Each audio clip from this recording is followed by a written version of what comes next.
آئیں گے۔ انسان کی زندگی کا آغاز تو ہوتا ہے ناچیز سے، لم یکن شیئا مذکورا، اور پھر ایک پانی کی بوند سے، اور پھر یہ انسان بنتا ہے، اور پھر اللہ رب العزت اس کو احسن تقویم کا پیکر بنا کے دنیا میں لاتے ہیں، اور پھر یہ عمل کرتا ہے۔ اور اس زندگی کے اندر ان سعیکم لشتی، تمہاری کوشش الگ الگ ہے۔ شاکرن، کئی شکر گزار ہیں، فرما بردار اور وفادار ہیں، اللہ کی فرما برداری میں زندگی گزارتے ہیں، اور کئی فجار اور فساق ہیں، نافرمان ہیں، ناشکرے ہیں، نافرمان اور بے وفا ہیں، اللہ رب العزت کی بغاوت اور سرکشی میں زندگی گزارتے ہیں۔ یہ تمہاری زندگی الگ الگ ہے اور تمہاری کوشش جدا جدا ہے۔ ان سعیکم لشتی، لیکن یہ سارا کچھ ایک دن اکٹھا کر کے انسان کے سامنے لایا جائے گا، اور اللہ رب العزت نے پھر جو انسان کی زندگی کا عمل ہے اس کے سامنے لا کے اس کو تولنا ہے۔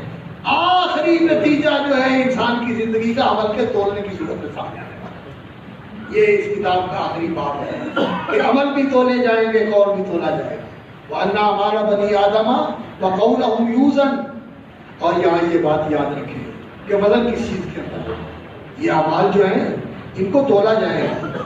آج تو انسان نے ایسے آلات بنا لیے ہیں جس سے انسان ہوا بھی تول لیتا ہے، اور انسان حرارت کو بھی تول لیتا ہے، اس کا بھی پتہ چل جاتا ہے کہ حرارت کا دباؤ کیا ہے، ہوا کا دباؤ کیا ہے، جسم کے اندر خون کا پریشر کیا ہے۔ یہ چیزیں انسان نے بنائی ہوئی ہیں، لیکن اللہ رب العزت نے وہ ایسا ترازو بنایا ہوا ہے جس میں اعمال تولے جائیں گے۔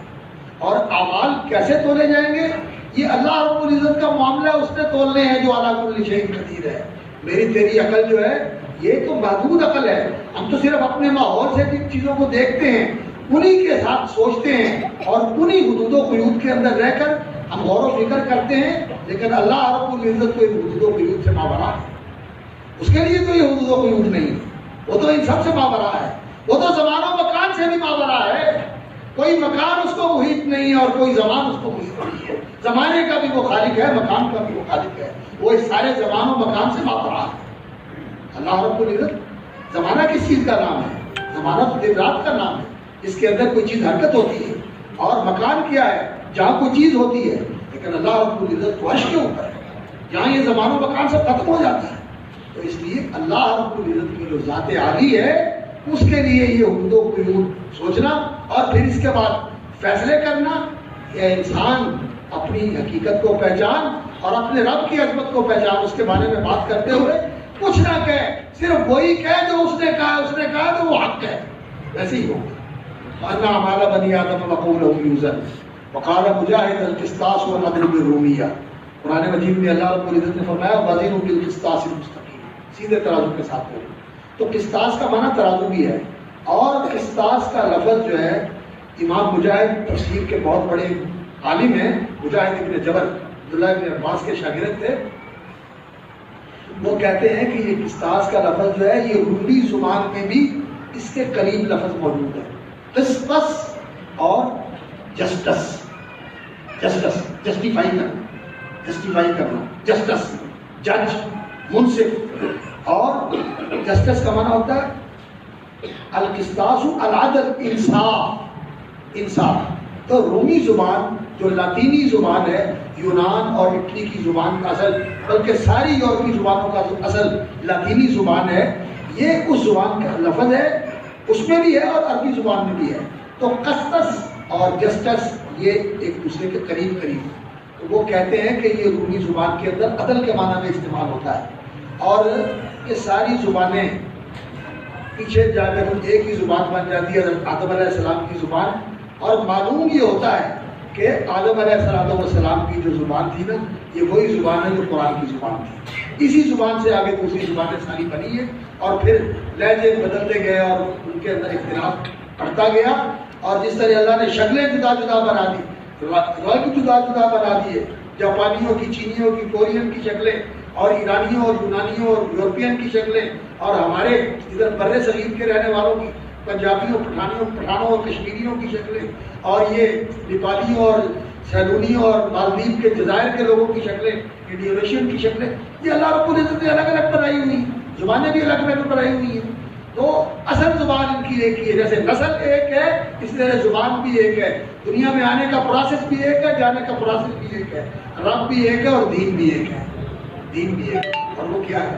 وہ ہے اسلام، اور اسلام ہی وہ دین ہے جس کے ساتھ دنیا کے اندر انصاف قائم ہوتا ہے۔ قالوا القسط مصدر المقسط، یہ اللہ رب العزت نے دین اتارا ہے انصاف کے لیے۔ وانزلنا لقد ارسلنا رسلنا بالبينات وانزلنا معهم الكتاب والميزان ليقوم الناس بالقسط، اللہ نے یہ کتاب اور میزان رسولوں پر اتارا کس لیے؟ تاکہ لوگ انصاف کے ساتھ کھڑے ہونے والے بن جائیں، ہر بندے کو انصاف ملے۔ آج وہ انصاف والی پارٹی ہو یا انصاف کے دعوے دار ہوں یا کسی چیز کے دعوے دار ہوں، ان سے انصاف نہیں ملتا۔ انصاف اگر ملتا ہے تو صرف اللہ کے اتارے ہوئے نظام دین اسلام سے ملتا ہے، قرآن اور حدیث سے ملتا ہے۔ انصاف کہاں سے ملتا ہے؟ جس نے کہا تھا لو ان فاطمہ بنت محمد سرقت، اگر محمد صلی اللہ علیہ وسلم کی بیٹی فاطمہ الزہرا، تصور نہیں کیا جا سکتا ان کے بارے میں، کبھی چوری کا سوچ بھی سکے، لیکن فرمایا اگر وہ بھی چوری کر رہی تو میں اس کا ہاتھ کاٹ دیتا۔ یہ نہیں ہے کہ اب یہ ہمارا ہے، ہمارے پاس آ گیا، ہمارے ساتھ آ گیا تو یہ پاک معطر ہو گیا، اور اگر وہاں چلا گیا تو یہ کرپٹ ہے اور چور ہے اور لٹیرا ہے اور یہ ہے، اور جب یہاں سے ہمارے پاس آ جائے تو پھر جیسا بھی ہو یہ ٹھیک ہے، پھر اس کا دفاع کرو۔ یہ بات نہیں ہے، یہ انصاف کرنے والے نہیں ہیں، سب ڈگڈگی بجا کے دھوکہ دینے والے لوگ ہیں۔ انصاف اگر کیا ہے تو اللہ کے نبی اور رسولوں نے کیا ہے یا ان کے سچے پیروکاروں نے کیا ہے، ان کے سچے پیروکاروں نے کیا ہے۔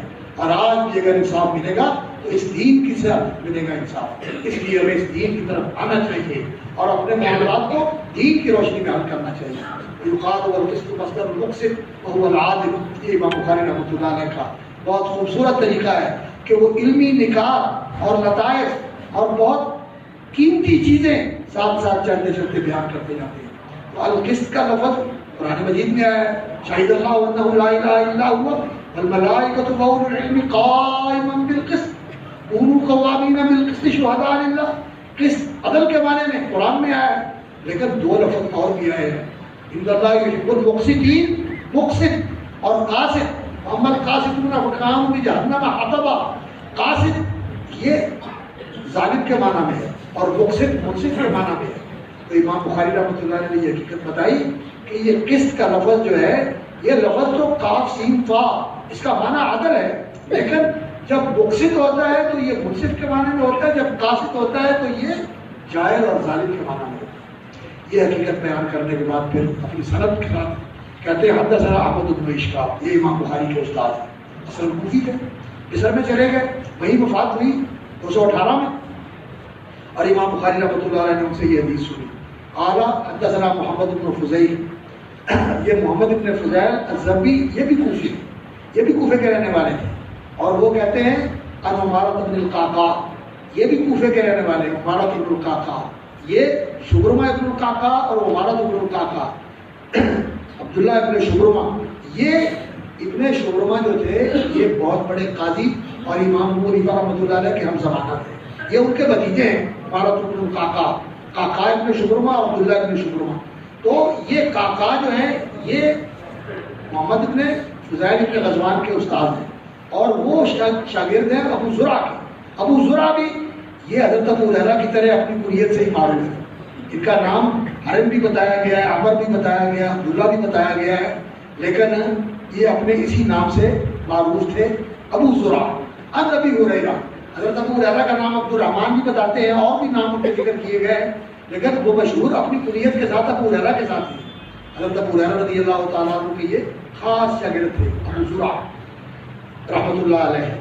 ابی زرعۃ عن ابی ہریرہ رضی اللہ تعالیٰ عنہ قال قال النبی صلی اللہ علیہ وسلم، اللہ کے رسول صلی اللہ علیہ وسلم، نبی صلی اللہ علیہ وسلم نے فرمایا، نبی جس پر اللہ کی طرف سے وحی نازل ہوتی ہے، اور پھر رسول جس کو اللہ رب العزت کسی خاص علاقے یا کسی خاص شخصیت یا کسی خاص قوم کی طرف نمائندہ بنا کے بھیجتے ہیں کہ ان کو جا کر میرا پیغام پہنچاؤ۔ تو نبی جو ہے وہ ایک اللہ رب العزت کی طرف سے نمائندہ اور فرستادہ بن کے ایک قوم کی طرف یا ایک علاقے کی طرف رسول بن کے آتے ہیں۔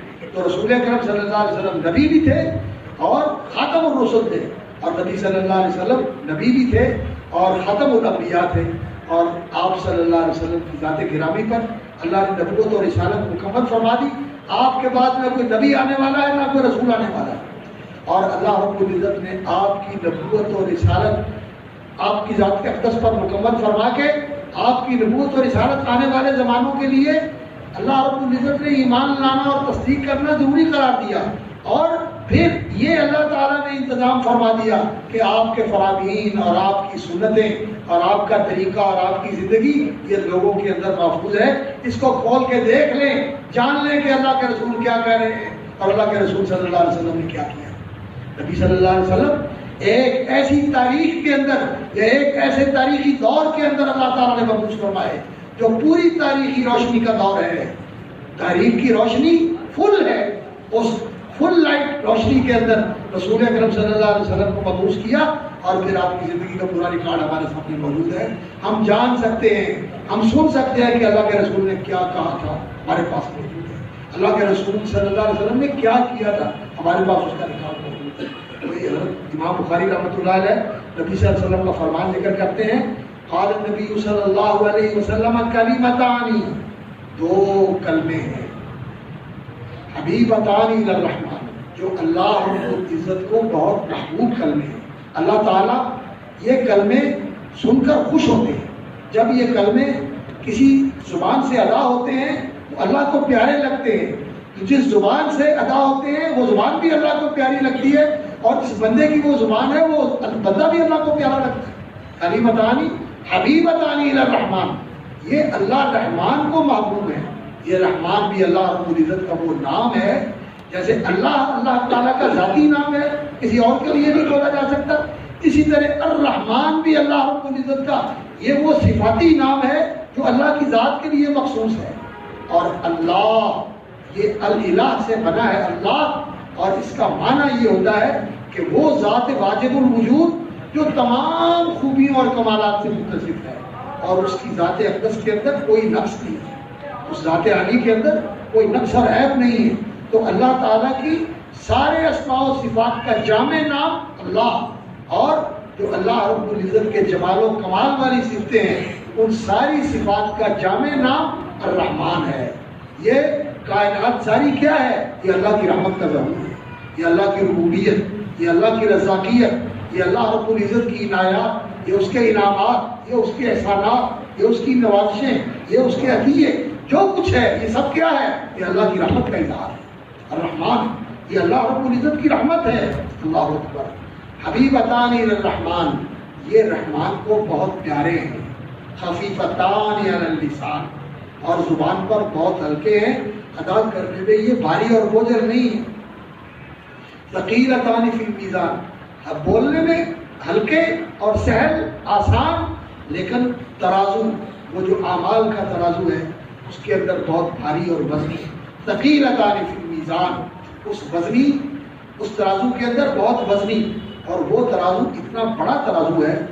حضرت سلمان رضی اللہ تعالیٰ عنہ سے حدیث منقول ہے, علماء نے کہا کہ یہ مرفوع حکماً مرفوع حدیث ہے کہ اتنا بڑا ترازو ہے, یہ آسمان و زمین بھی اس کے اندر رکھ دیے گئے تو اس کے اندر سما جائیں, اور وہ اس سے بھی زیادہ وسیع ہے.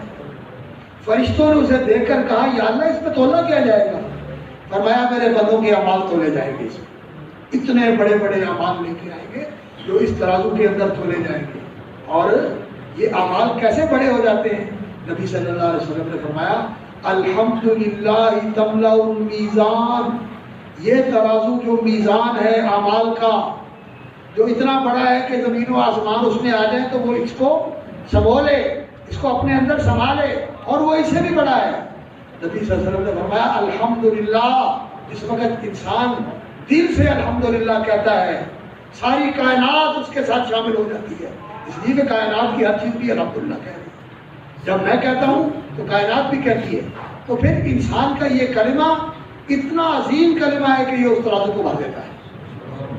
تملأ المیزان, سبحان اللہ والحمدللہ, اور سبحان اللہ والحمدللہ تملأان ما بین السماء والارض, یہ آسمان و زمین کے درمیان کی جتنی خلا اور فضا ہے یہ سبحان اللہ والحمدللہ اس پوری کائنات کی فضا کو بھر دیتے ہیں. اللہ اکبر اللہ اکبر. بات دوسری طرف نکل جائے گی، میں ادھر جاتا نہیں۔ دنیا کے اندر ایک تو یہ میٹر ہے نا، یہ مادہ جس کے اندر ہم جی رہے ہیں، اور ایک بلیک میٹر بھی ہے، اور ایک یہ کائنات ہے جس کو ہم دیکھتے ہیں، اور ایک بلیک ہول بھی ہے۔ ایک ایسی کائنات ہے جس کو ہم نہیں دیکھتے، کتنی وسعت ہے اس کے اندر، کوئی اس کا اندازہ نہیں کر سکتا۔ اس کائنات کی وسعت کا یہ حال ہے کہ ستاروں کی روشنی کو یہاں پہنچتے ہوئے ہزاروں سال لگ جاتے ہیں، ہزاروں سال لگ جاتے ہیں، اتنی وسیع کائنات ہے۔ اور یہ الحمدللہ اتنا عظیم کلمہ ہے، اور سبحان اللہ اتنا عظیم کلمہ ہے کہ یہ اس کائنات کی فضا کو بھر دیتا ہے۔ اور یہ سبحان اللہ و بحمدہ، یہ کلمہ جو ہے سبحان اللہ و بحمدہ، یہ سبحان اللہ والحمدللہ ہی ہے، یہ سبحان اللہ والحمدللہ ہے۔ سبحان اللہ، میں اللہ رب العزت کی تسبیح کرتا ہوں۔ تسبیح کا معنی کیا ہوتا ہے؟ تنزیہ، تقدیس، یعنی اللہ رب العزت کی پاکی بیان کرنا۔ تو پاک منزہ، پاک منزہ ہر عیب و نقصان ہو، اللہ تو پاک ہے، منزہ ہے، بے عیب ہے، بے قصور ہے، کوئی کمی نہیں، کوئی نقص نہیں، تیری ذات میں، تیری صفات میں، تیرے کاموں میں، تیرے حکموں میں، تیرے دین میں، تیری تخلیق میں، جو کچھ تو نے بنایا ہے یہ بہت ہی خوبصورت بنایا ہے۔ سبحان اللہ، تو پاک منزہ، پاک منزہ ہر عیب و نقصان ہو۔ حمد ثنا تعریف تیری میں رکھ دنوں تمہارا، وبحمدہ، وبحمدہ تیری تعریف، تیری ثنا اور تیری تقدیس، اور یا اللہ میں تیری ثنا کرتا ہوں۔ حمد، حمد کا معنی یہ ہوتا ہے کہ ساری خوبیاں، سارے کمالات، حسن و جمال سارا کا سارا اس کی ذات میں جمع ہے۔ جسے حسن ملا ہے اس کے دینے سے ملا ہے، جس کو جمال ملا ہے اس کی عطا سے ملا ہے، جس کو خوبی ملی ہے اس کی نوازش سے ملی ہے، سب کچھ اس کی دین ہے۔ اور اس کی ذات حسن و جمال اور خوبی و کمال کا تو وہ مجموعہ ہے کہ سب کچھ وہاں جمع ہے۔ اور اس کا مقام کیا ہے؟ اللہ اکبر، اللہ لک الحمد، اللہ تیری تعریف، من السماوات والارض ومن ما بینہما، اتنی تعریف کہ اس تعریف سے من السماوات والارض آسمان بھر جائے، زمین بھر جائے، اور جو ان کے درمیان کی فضا ہے وہ بھی بھر جائے۔ وَمِنَ مَا شِئْتَ مِنْ شَيْءٍ بَعْدُ، اور اس کے بعد بھی جو کچھ تیری کائنات کے اندر ہے جو تو جانتا ہے وہ بھی بھر جائے اس تعریف کے بعد۔ یا اللہ پھر بھی تیری تعریف کا حق ادا نہیں ہوتا۔ تیری تعریف وہی ہے، انت کما اثنیت علی نفسک، جیسے تو نے اپنی تعریف کی، لا احصی ثناء علیک۔ تو اللہ کی تعریف یہ اللہ کو بہت اچھی لگتا ہے۔ اللہ نے خود بھی اپنی تعریف کی، اللہ نے خود بھی اپنی تعریف کی ہے۔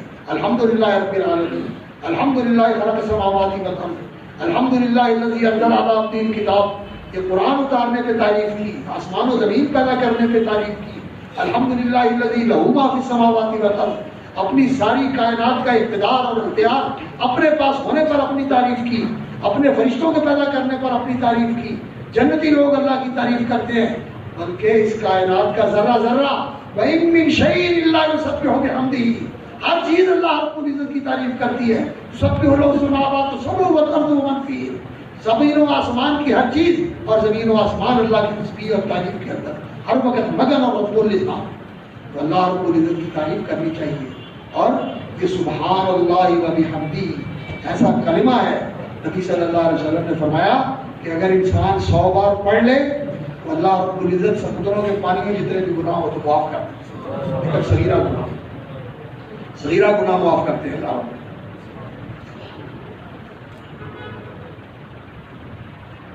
کبیرہ گناہ کے لیے توبہ کی ضرورت ہوتی ہے۔ ویسے اللہ رب العزت کی رحمت سے امید ہے کہ جہاں اللہ رب العزت معاف کرتے ہیں تو کبیرہ گناہوں میں بھی تخفیف ہو جاتی ہے، لیکن یقیناً معافی توبہ کے ساتھ ہوتی ہے۔ اس لیے توبہ کرنی چاہیے، اور توبہ بھی کوئی مشکل نہیں ہے میرے بھائیوں۔ انسان دل سے شرمندہ ہو اور اللہ کا ڈر اور خوف ہو انسان کے دل میں، اس کے عذاب کے ڈر سے اور اس کی عظمت و جلال کے احساس اور شعور سے اس کے سامنے شرمسار ہو کر انسان یہ اقرار کر لے کہ اللہ مجھ سے ہو گیا، ظلمت نفسی فاغفر لی، اور ربنا ظلمنا انفسنا وان لم تغفر لنا وترحمنا۔ تو اللہ رب العزت جتنی بھی زندگی کے گناہ ہیں ایک دفعہ رب اغفر لی کہنے سے سارے معاف کر دیتے، اللہ تعالیٰ سارے معاف کر دیتے۔ اس لیے گناہ سے توبہ کرنی چاہیے، زندگی کا کوئی پتہ نہیں۔ اور سبحان اللہ و بحمدہ یہ جو کلمات ہیں ان کا اہتمام کرنا چاہیے. یہ کلمے پڑھنے چاہیے. دن رات میں 100 بار پڑھ لیں, صبح شام 100 بار پڑھ لیں تو کیا ہی بات ہے. دن رات میں 100 بار پڑھ لیں تو پھر بھی انسان کے سمندروں کے پانیوں جتنے گناہ بھی معاف ہو جاتے ہیں. سبحان اللہ و بحمدہ, اللہ پاک ہے, و بحمدہ اپنی تعریف کے ساتھ, جیسے اس نے تعریف کی ہے اور میں بھی اس کی تعریف کر رہا ہوں اور اس کی توفیق سے اس کی تعریف کر رہا ہوں. جو یہاں علمی اور نحوی صرفی لغوی پیسے ہیں میں نے ان کو چھوڑ دیا ہے اس لیے کہ وہ علمی دروس کے اندر موضوع ہوتے ہیں. اس طرح کی مدرس میں وہ لوگوں کے لیے ذرا عجیب سے لگتے ہیں, اس لیے میں نے صرف عوامی قسم کی باتوں پر اکتفا کیا ہے تاکہ ہمیں دین کا فہم اور شعور حاصل ہو اور دین کا شوق اور دین کی رغبت اللہ تعالیٰ ہمارے اندر پیدا کرے کہ یہ ہمارا ایسا اثاثہ ہے جس سے ہم انسان بن کے اللہ کے محبوب بن سکتے ہیں اور ہماری دنیا اور آخرت دونوں سنور سکتی ہیں. سبحان اللہ العظیم, اور پھر دوبارہ سبحان اللہ, سبحان اللہ و بحمدہ. اللہ پاک ہے اپنی تعریف کے ساتھ اور میں اس کی تعریف کے ساتھ اس کی تسبیح کر رہا ہوں. سبحان اللہ العظیم, اللہ پاک ہے اور العظیم, اللہ بہت بڑا ہے. اکبر بہت بڑا ہے, اسی کے لیے بڑائی ہے اور کبریائی ہے اور اسی کے لیے عظمت اور جلال ہے. عظمت کا معنی ہوتا ہے اونچا, بہت بڑا, یعنی اس کی تعریف اور اس کی تسبیح کا حق کوئی ادا کر سکے ایسا نہیں ہو سکتا.